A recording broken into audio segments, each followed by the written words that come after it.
ತಿರುಚಿಟ್ರಂಬಲಂ ಓಂ ಶಿವಾ ತಿರುಚಿಟ್ರಂಬಲಂ.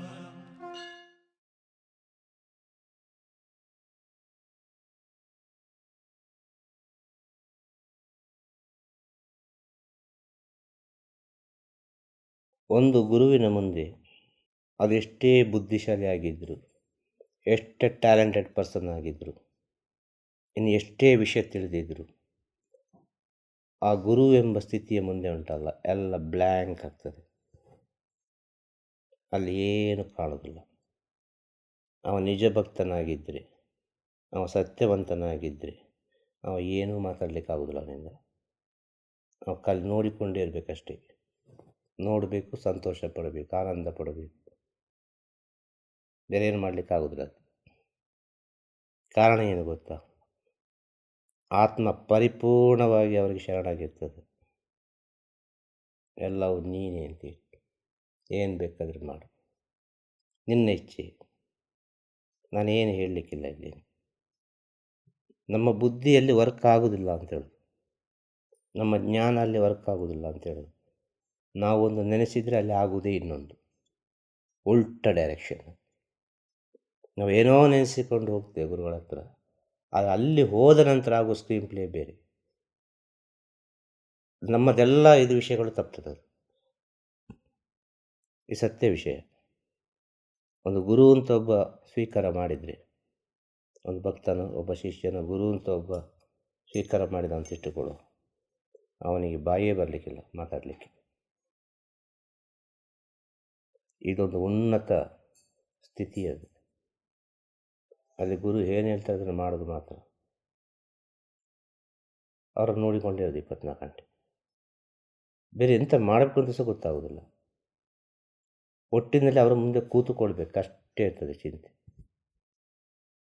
ಇಂಥ ಶಿಷ್ಯಂದಿರಿಗೆ ಮಾತ್ರ ಸ್ಥಿತಿ ಸಿಗುವುದು. ಅತಿಥಿಯಾಗಿ ಬಂದು ಭಕ್ತನಾಗಿ ಪರಿವರ್ತನೆಯಾಗಿ, ಭಕ್ತನಾಗಿ ಶಿಷ್ಯನಾಗಿ ಪರಿವರ್ತನೆಯಾಗಿ, ಶಿಷ್ಯನಾಗಿ ಸೇವೆ ಮಾಡುವಾಗ ಈಗ ಹೇಳಿದಂಥ ಸ್ಥಿತಿ ಸಿಕ್ಕಿದರೆ, ಆ ಗುರುಗಳು ಶಿವೈಕ್ಯ ಆದ ಮೇಲೆ ಆ ಗುರುಗಳು ಯಾವ ರೀತಿ ಇದ್ದರು, ಏನು ಮಾತಾಡ್ತಿದ್ರು, ಏನು ಹೇಳಿದರು, ಅಷ್ಟು ವರ್ಷದ ಸ್ಟೋರೇಜ್ ಉಂಟಲ್ಲ, ಅದೆಲ್ಲ ಆಟೋಮೆಟಿಕ್ಕಾಗಿ ಹೊರಗೆ ಬರ್ತದೆ.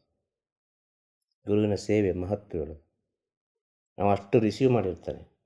ಒಳಗೆ ಒಳಗೆ ಒಳಗೆ ಒಳಗೆ ಒಳಗೆ ಒಳಗೆ ಒಳಗೆ ಒಳಗೆಲ್ಲ ರಿಸೀವ್ ಮಾಡಿ ಇಟ್ಟು ಇಟ್ಟು ಇಟ್ಟು ಇಟ್ಟು ಇಟ್ಟು ಸಾವಿರ ರೀತಿಯ ಕ್ಯಾಲ್ಕುಲೇಷನ್ ಆಗ್ತಾನೆ ನಾವು ಕೂತ್ಕೊಂಡಲ್ಲಿ.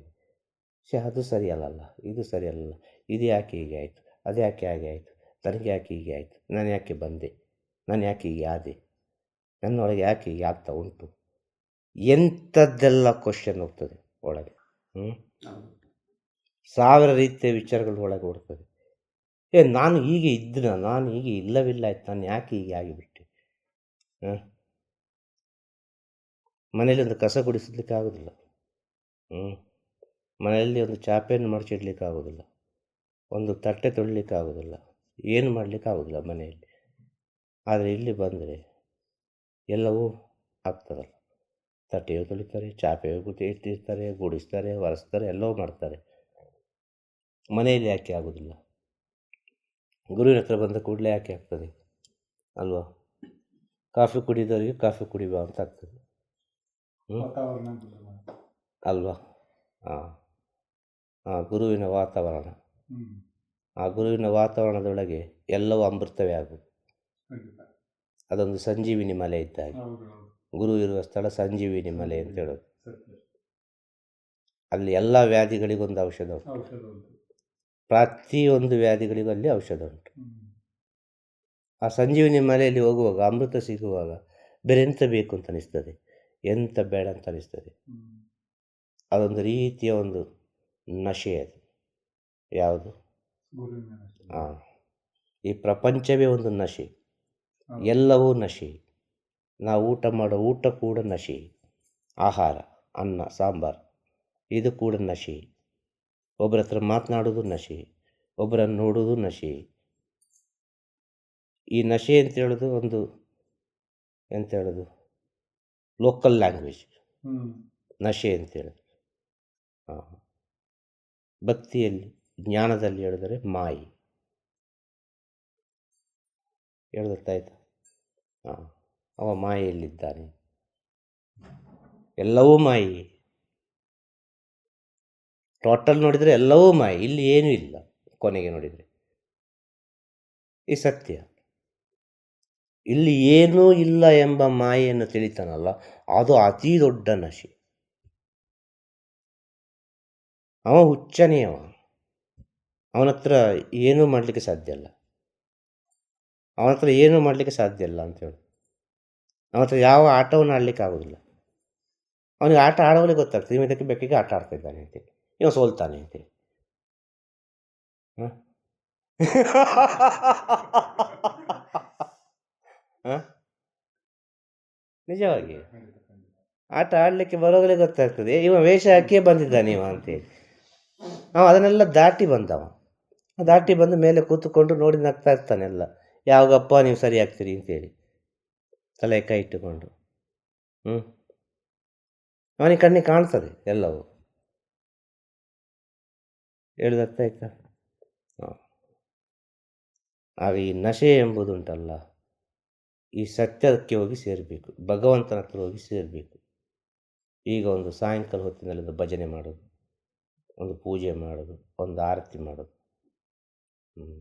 ಇದು ಒಂದು ದಿನ ಮಾಡಿದರೆ ಸಾಲದು, 2 ದಿನ ಮಾಡಿದರೆ ಸಾಲದು, 3 ದಿನ ಮಾಡಿದರೆ ಸಾಲದು. ಕಂಟಿನ್ಯೂ ಆಗಿ ಮಾಡಬೇಕು, ನಿರಂತರವಾಗಿ ಮಾಡಬೇಕು. ಇದೊಂದು ಅನುಷ್ಠಾನ ಆಗ್ತದೆ. ತನ್ನೊಳಗೊಂದು ಚೈತನ್ಯವನ್ನು ಕಂಡುಕೊಳ್ಳಲಿಕ್ಕಾಗ್ತದೆ, ತನ್ನೊಳಗೊಂದು ಆನಂದವನ್ನು ಕಂಡುಕೊಳ್ಳಲಿಕ್ಕಾಗ್ತದೆ. ಹೇಗೆ? ಹಲವಾರು ರೀತಿಯಲ್ಲಿ ಭಗವಂತನ ನಾಮಸ್ಮರಣೆ ಮಾಡಿಕೊಂಡು, ಭಗವಂತನ ನಾಮಸ್ಮರಣೆ, ಭಜನೆ, ಒಂದು ಮಂತ್ರ ಎಲ್ಲ ಹೇಳುವಾಗ ಬೆಳಿಗ್ಗೆಯಿಂದ ಸಾಯಂಕಾಲವರೆಗೆ ನಾವು ಏನೆಲ್ಲ ಮಾಡಿದ್ದೇವೆ ಅದಕ್ಕೊಂದು ಸಣ್ಣ ಒಂದು ಪರಿಹಾರ ಸಿಗ್ತದೆ ಅಲ್ಲಿ. ಅವತ್ತವತ್ತಿಗೆ ಮಾಡಿದ್ದಕ್ಕೆ ಅವತ್ತವತ್ತಿಗೆ ಪ್ರಾಯಶ್ಚಿತ್ತ ಮಾಡಿಕೊಳ್ಳೋದು ಭಗವಂತನ ಹತ್ರ. ಹೇಳಿಬಿಡು, ಭಗವಂತ ಈಗೆಲ್ಲ ಆಗಿದೆಯಪ್ಪ, ಏನಿದ್ರು ನೋಡಿಕೊ, ನೀನೇ ನೋಡಿಕೊ, ತಪ್ಪಾಯಿತು ಅಂತೇಳಿ ಅವನ ಮುಂದೆ ಕೂತುಕೊಂಡು ಅವನ ನಾಮಸ್ಮರಣೆ ಹೇಳ್ತಾ ಹೇಳ್ತಾ ಹೇಳ್ತಾ ಅದು 1 ತಿಂಗಳಾಗಿ 1 ವರ್ಷ ಆಗಿ 1 ದಿನ ನೀವು ಬಿಟ್ಟರೆ ನಿಮಗೆ ಏನೋ ಒಂದು ಕಳೆದುಕೊಂಡೊಂದು ಫೀಲ್ ಆಗ್ತದೆ. ಏನೋ ಒಂದು ಕಳೆದುಕೊಂಡ ಫೀಲ್ ಆಗ್ತದೆ. ಯಾಕೆ ನಾನು ಇವತ್ತು ಭಜನೆ ಹೇಳಲಿಲ್ಲ, ಇವತ್ತು ಯಾಕೆ ನಾನು ಮಂತ್ರೋಚ್ಚಾರಣೆ ಮಾಡಲಿಲ್ಲ, ಇವತ್ತು ಯಾಕೆ ನಾವು ದೇವರ ನಾಮಸ್ಮರಣೆ ಮಾಡಲಿಲ್ಲ ಅಂತೇಳಿ. ಆ ಭಗವಂತನ ನೆನೆಸದ ಕ್ಷಣಗಳಿರಬಾರ್ದು. ಆ ಭಗವಂತನನ್ನು ಪ್ರತಿ ಕ್ಷಣ ಕ್ಷಣ ಕ್ಷಣ ಕೂಡ ನೆನೆಸಬೇಕು ಅಂತ ಹೇಳೋದಕ್ಕೆ ಈ ಕಟ್ಟುಪಾಡೆಲ್ಲ ಕೊಟ್ಟರು. ದೇವರ ಹೆಸರನ್ನಿಟ್ಟರು ಮನೆಯಲ್ಲಿ ಮಕ್ಕಳಿಗೆ ಅಲ್ವಾ, ಹುಟ್ಟಿದ ಮಕ್ಕಳಿಗೆಲ್ಲ ಈ ಮಾನವ ಜನ್ಮಕ್ಕೆ ಕೊಟ್ಟ ಹೆಸರು ದೇವರ ಹೆಸರು. ಬಾಕಿ ಜನ್ಮಕ್ಕೆ ಯಾಕೆ ದೇವರ ಹೆಸರು ಕೊಡಲಿಲ್ಲ? ಮಾನವ ಜನ್ಮಕ್ಕೆ ಯಾಕೆ ಕೃಷ್ಣ, ರಾಮ, ಗೋವಿಂದ, ಶ್ರೀನಿವಾಸ, ಜಗದೀಶ, ಲೋಕೇಶ, ಗಣೇಶ, ಸುಬ್ರಹ್ಮಣ್ಯ, ಈಶ್ವರ, ಶಿವಪ್ಪ, ಇಂಥ 1000 ಹೆಸರುಗಳುಂಟು ಅಲ್ವಾ. ರಾಮ, ಕೃಷ್ಣ, ಗೋವಿಂದ ಮನೆಯಲ್ಲೆಲ್ಲ ಕರೀತಾರೆ. ಎಲ್ಲ ದೇವರ ಹೆಸರನ್ನೇ ಕೊಟ್ಟರಲ್ಲ. ಯಾಕೆ ಕೊಟ್ಟರು? ಆ ದೇವರ ನಾಮಸ್ಮರಣೆ, ಭಗವಂತನ ಒಂದು ಹೆಸರು ನಿನ್ನ ನಾಲಿಗೆಯಲ್ಲಿ ಬರ್ತಾ ಇರಲಿ. ಇದಷ್ಟು ಪವಿತ್ರವಾದ ವಿಚಾರ ಯಾವುದು? ನಾಲಿಗೆ ಎಂಬುದು. ಈ ನಾಲಿಗೆ ಎಂಬುದು ಅಷ್ಟು ಪವಿತ್ರ. ಈ ಪವಿತ್ರವಾದ ನಾಲಿಗೆಯಲ್ಲಿ ಎಷ್ಟೋ ಕೆಟ್ಟದ್ದು ಬರ್ತದೆ, ಅದು ತೊಳಿಬೇಕಲ್ಲ ಯಾವುದೋ ಒಂದು ರೀತಿಯಲ್ಲಿ. ಆ ಕೆಟ್ಟದ್ದನ್ನು ತೊಳಿಬೇಕು ಅಂದರೆ ದೇವರ ನಾಮಸ್ಮರಣೆ ಯಾವುದೋ ಒಂದು ರೀತಿಯಲ್ಲಿ ಮಾಡಬೇಕು. ಅನೇಕ ವಿಚಾರಗಳನ್ನು ಕೇಳಿದ್ದೇವೆ ಅಂದರೆ ಒಳ್ಳೆಯ ವಿಚಾರಗಳು ನಮ್ಮ ಕಿವಿಯೊಳಗೆ ಹೋಗಬೇಕು. ಅಲ್ಲಿ ಗಂಟೆ ಶಬ್ದ ಹೋಗಬೇಕು, ಶಂಖ ಶಬ್ದ ಹೋಗಬೇಕು, ಜಾಕಟೆ ಶಬ್ದ ಹೋಗಬೇಕು, ತಬಲೆ ಶಬ್ದ ಹೋಗಬೇಕು, ಹಾರ್ಮೋನಿಯಂ ಶಬ್ದ ಹೋಗಬೇಕು. ಇದೆಲ್ಲ ಸೈನ್ಸ್, ಇದೆಲ್ಲ ವಿಜ್ಞಾನ, ಇದು ಪ್ರಕೃತಿಯಲ್ಲಿ ಬಂದ ಶಬ್ದಗಳಿದೆಲ್ಲ. ಈ ಶಬ್ದಗಳೆಲ್ಲ ನಮ್ಮ ಒಳಗೆ ಹೋದ ಕೂಡಲೇ ನಮ್ಮ ಒಳಗಿರುವ ಅನೇಕ ವ್ಯಾಧಿಗಳು ತನ್ನಿಂದ ತಾನಾಗಿ ಅದು ಹೀಲ್ ಆಗ್ತದೆ, ಕಮ್ಮಿ ಆಗ್ತದೆ. ಅಷ್ಟು ಪವರ್ ಉಂಟು ಅದಕ್ಕೆ. ಅದು ನಮ್ಮನ್ನೇ ಮರೆಸ್ತದೆ. ಅದು ಆ ಕ್ಷಣದಲ್ಲಿ ಅದೊಂದು ಆನಂದವನ್ನು ಕೊಡ್ತದೆ. ಅದು 1 ಗಂಟೆ 2 ಗಂಟೆ 3 ಗಂಟೆ ಅಂತ ಆಗುವಾಗ ತನ್ನ ಒಳಗೆ ಧ್ಯಾನ ಅವಸ್ಥೆ ಎಂಬುದು ತನ್ನಿಂದ ತಾನಾಗಿ ಸೃಷ್ಟಿಯಾಗಿಕೊಳ್ತದೆ. ಹೇಳೋದು ಅರ್ಥ ಆಯ್ತಾ? ಆಗ ಗುರು ಸೇವೆಯಲ್ಲಿ ಸಿಗುವ ಪ್ರತಿಯೊಂದು ವಿಚಾರವು, ಪ್ರತಿಯೊಂದು ಕ್ಷಣವು ಅದು ಅದ್ಭುತವೇ ಆಗಿರ್ತದೆ. ಈ ಕ್ಷಣ ಇದ್ದಾಗೆ ನೆಕ್ಸ್ಟ್ ಕ್ಷಣ ಇರಲಿಕ್ಕಿಲ್ಲ. ಇವತ್ತಿದ್ದಾಗೆ ನಾಳೆ ಇರಲಿಕ್ಕಿಲ್ಲ, ನಾಳೆ ಇದ್ದಾಗೆ ನಾಳಿದಿರಲಿಕ್ಕಿಲ್ಲ. ಅವರೇ ಮಾಡು ಅಂತ ಹೇಳಿದು ಅವರೇ ಮಾಡಬೇಡ ಅಂತ ಹೇಳೋದು. ಸ್ವಲ್ಪ ಹೊತ್ತಿನ ಹಿಂದೆ ಅವರು ಮಾಡು ಅಂತ ಹೇಳಿರ್ತಾರೆ ಯಾವುದಾದ್ರು ಕೆಲಸವನ್ನು, ಈಗಪ್ಪ ಈ ಸೇವೆ ಎಲ್ಲ ಮಾಡು ನೀನು ಅಂತೇಳಿ. ಒಂದು ಅರ್ಧ ಗಂಟೆ ಬಿಟ್ಟು ಬಂದು ಹೇಳ್ತಾರೆ, ಈಗ ಅದು ಮಾಡಬೇಡ, ಅಲ್ಲಿಡು, ಇದನ್ನು ಮಾಡು, ಏನೊಂದು ಹೇಳ್ತಾರ ಅಲ್ವಾ? ಆಗ ಅದಕ್ಕೂ ಸರಿ ಅಂತ ಹೇಳ್ಬೇಕು, ಇದಕ್ಕೂ ಸರಿ ಅಂತ ಹೇಳ್ಬೇಕು, ಎರಡಕ್ಕೂ ಸರಿ ಸರಿ ಸರಿ, ಎಸ್ ಎಸ್ ಎಸ್, ಫಿನಿಶ್. ಆ ಗುರುವಿನ ಹತ್ರ ಎಸ್ ಅಂತ ಬರಬೇಕು. ಆ ಎಸ್ ಅಂತ ಬರೋದು ಶರಣಾಗತಿ ಆದವನಿಗೆ ಮಾತ್ರ. ಮೊದಲು ಹೇಳಿದಲ್ಲ, ಮೌನವಾಗಿ ಎಲ್ಲವನ್ನು ಕೇಳಿಸಿಕೊಂಡು ತನ್ನ ಒಳಗೇ ಅದಕ್ಕೆ ಉತ್ತರವನ್ನು ಹುಡುಕಿಕೊಂಡು ತನ್ನ ಒಳಗೆ ಹೋರಾಟ ಮಾಡಿಕೊಂಡು ತನ್ನ ಒಳಗೆ ಅದಕ್ಕೆಲ್ಲ ವಿಷಯವನ್ನು ಕಂಡುಕೊಳ್ತಾ ಇರ್ತಾನೆ. ಅವನು ಈ ಪ್ರಪಂಚಕ್ಕೆ ಬೇಕಾದ ಒಂದು ಶಿಷ್ಯನಾಗ್ತಾನೆ ಅಂತ ಮುಂದೆ ಹೇಳಿದರ್ಥ ಆಯ್ತಾ? ಶುಭವಾಗಲಿ. ತಿರುಚಿಟ್ರಂಬಲಂ. ಗುರುವೇ ಶರಣಂ. ನಮಃ ಶಿವಾಯ. ನಮಃ ಶಿವಾಯ. ನಮಃ ಶಿವಾಯ. ನಮಃ ಶಿವಾಯ.